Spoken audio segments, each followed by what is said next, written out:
Gewoon wij jouwen de basketballers deze kliniek ons kwal ben. Maar voor haar wie het wichtig dat ik de ouderijn lekker meidwaan koenen.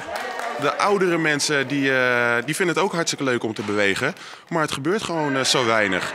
En toen hebben zij het geniale idee bedacht om dit ook te gaan organiseren. De clinics die we doen voor kinderen ook te gaan introduceren.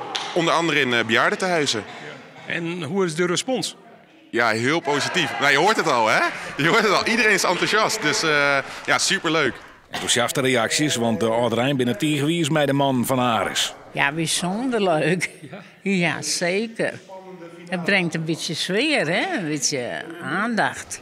En lietse warming-up is het hier om een baltje te gooien. En dat gaat best aardig.